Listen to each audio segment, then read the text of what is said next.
L'Odyssée du chaos dans les profondeurs mystérieuses de l'Atlantide, un continent englouti depuis des millénaires, se cachait un secret que peu d'hommes avaient osé imaginer. La légende racontait qu'un artefact d'une puissance incommensurable était responsable de l'oubli de ce monde fascinant, le chaos ORB. Cette sphère énigmatique avait le pouvoir de manipuler les forces primordiales de l'univers et était à l'origine du cataclysme qui avait détruit l'Atlantide. Le professeur Léonard Deschamps, un scientifique audacieux et visionnaire, avait consacré sa vie à la recherche de cet artefact mythique.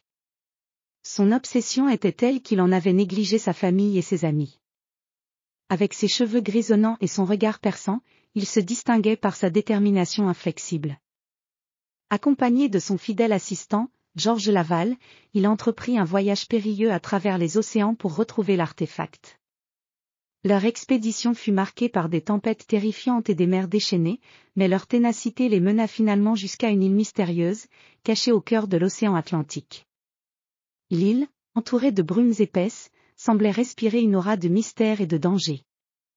En approchant des rivages, Deschamps et Laval purent apercevoir des ruines anciennes émerger des profondeurs. Les vestiges étaient impressionnants, des colonnes brisées, des statues déchues et des temples effondrés témoignaient d'une grandeur passée. La végétation luxuriante avait envahi ces structures, et des lianes épaisses s'enroulaient autour des pierres usées par le temps. Les deux hommes avancèrent prudemment, leurs pas étouffés par la mousse dense qui recouvrait le sol. La nuit était tombée lorsque Deschamps et Laval arrivèrent devant un immense portail en pierre, couvert de runes anciennes. Les symboles mystérieux semblaient danser à la lueur de la lune, et une sensation de malaise envahit les explorateurs. Deschamps, avec une détermination inébranlable, fit glisser ses doigts le long des runes, essayant de déchiffrer leur signification. Soudain, un grondement sourd ébranla l'île, et le sol se mit à trembler. Le portail s'ouvrit avec un bruit sinistre, révélant un corridor sombre bordé de flammes émeraudes. Les explorateurs pénétrèrent dans le tunnel, leur cœur battant à tout rompre. L'air était chargé d'une énergie palpable, et la chaleur était presque étouffante. En avançant dans le corridor, ils arrivèrent dans une immense chambre souterraine. Au centre se trouvait un piédestal sur lequel reposait le chaos ORB, brillant d'une lumière aveuglante. L'artefact, d'une beauté inquiétante, semblait pulser avec une énergie chaotique qui déstabilisait l'espace autour de lui. Des éclairs de lumière traversaient la pièce, projetant des ombres mouvantes sur les murs. Deschamps s'approcha du chaos ORB avec précaution. Il tendit la main vers l'artefact, mais une force invisible le repoussa. Le sol se mit à vibrer, et des fissures apparurent dans les murs. Laval, terrifié, cria « Professeur, nous devons partir immédiatement !» Mais Deschamps était hypnotisé par l'artefact. Il sentait une connexion profonde avec le chaos ORB, comme si l'artefact appelait son esprit. Il ignorait les avertissements de Laval et toucha finalement le chaos ORB. Au moment où ses doigts entrèrent en contact avec la surface froide et lisse de l'artefact, une explosion de lumière éclata. Le chaos s'abattit sur l'île.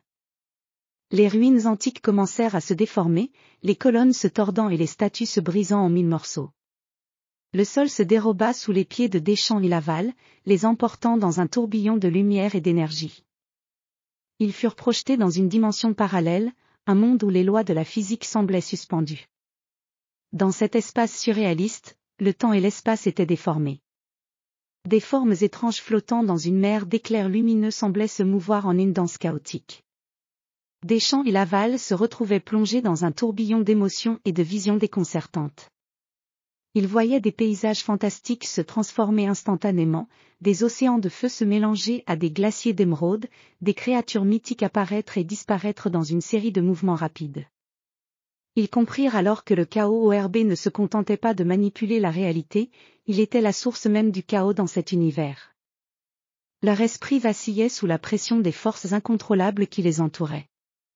En cherchant un moyen de retrouver leur dimension d'origine, ils découvrirent que le seul moyen de restaurer l'équilibre était de renoncer à l'artefact. Deschamps, réalisant l'ampleur de la catastrophe qu'il avait déclenchée, chercha désespérément un moyen de détruire le chaos ORB. Il trouva un ancien mécanisme, caché dans les profondeurs de la dimension chaotique, capable de sceller l'artefact à jamais. Avec un ultime effort, il activa le mécanisme, et une vague d'énergie pure engloutit le chaos ORB, le condamnant à une existence éternelle dans une prison dimensionnelle. Le monde chaotique commença à se désintégrer, et Deschamps et Laval furent projetés hors de cette dimension. Ils se retrouvèrent sur les ruines de l'île, où la destruction causée par leur intrusion avait laissé un paysage dévasté. Les vestiges de l'Atlantide avaient disparu, engloutis sous les vagues tumultueuses. De retour à la civilisation, les deux hommes étaient profondément changés par leur expérience. Deschamps, marqué par les horreurs du chaos, choisit de se retirer de la vie publique et de consacrer ses dernières années à la réflexion et à l'étude des phénomènes surnaturels. Laval, quant à lui, continua de voyager, portant avec lui les souvenirs d'une aventure où le chaos et la réalité s'étaient entrelacés de manière inoubliable. Le chaos ORB était désormais scellé, son pouvoir enfoui dans les profondeurs d'une dimension lointaine.